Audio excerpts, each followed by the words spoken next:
各位家長好，又到咗親子5分鐘嘅時間。親子5分鐘係旨在透過5分鐘嘅時間，分享一啲親子相處嘅技巧同心得，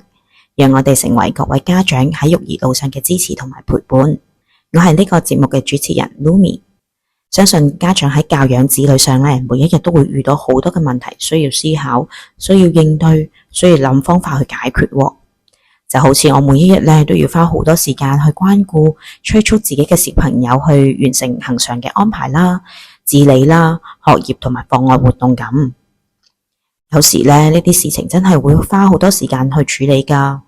好容易咧都會令我哋忽略咗我哋同小朋友嘅關係。其實每一段關係，無論係我哋同小朋友或者我哋同身邊每一個人嘅關係，都係需要時間去建立嘅。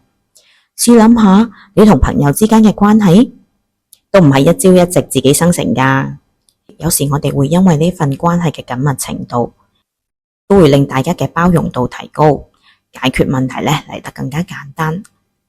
今集嘅親子5分鐘就會同大家講點樣去同小朋友表達感謝，透過讚賞同感謝，令我哋嘅親子關係變得親近。首先要請大家回想一下，今日或者琴日有冇喺生活中有想感謝或者讚賞嘅人呢？可能有啲人有，可能有啲人暫時未諗到。的確係啊，有機會咧成為父母嘅大家咧，平時可能都冇呢個習慣去欣賞或者感謝其他人，因為呢一樣係需要後天練習嘅技能嚟嘅。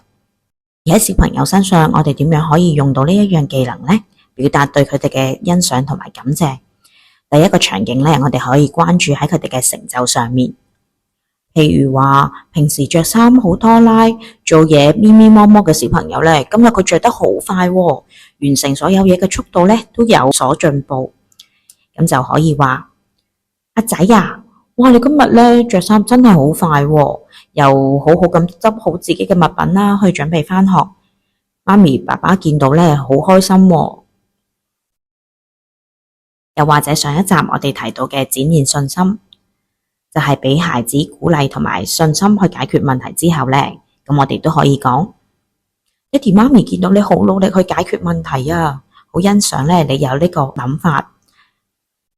第二個場景咧就可以擺喺小朋友協助他人呢件事上面啦。譬如話：阿仔啊，我留意到咧，你喺細佬或者阿妹唔開心嘅時候咧，會好主動咁關心佢或者安慰佢喎。我相信你咁做咧，會令佢感覺好好多噶，好欣賞你啊！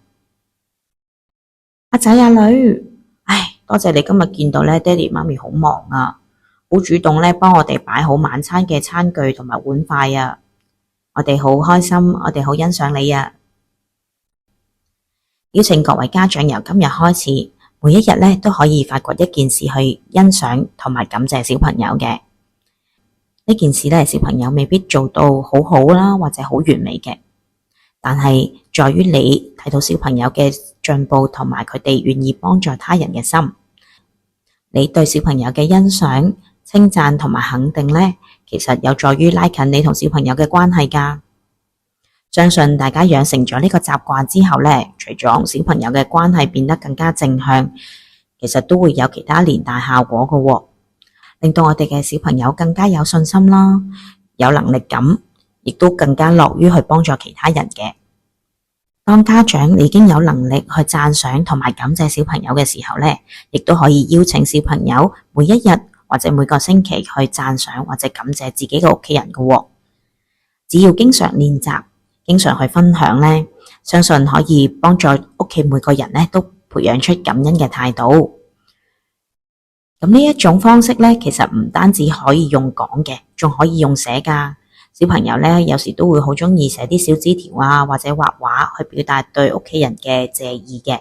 可以用小朋友比較常用嘅方式，或者佢哋中意嘅方法，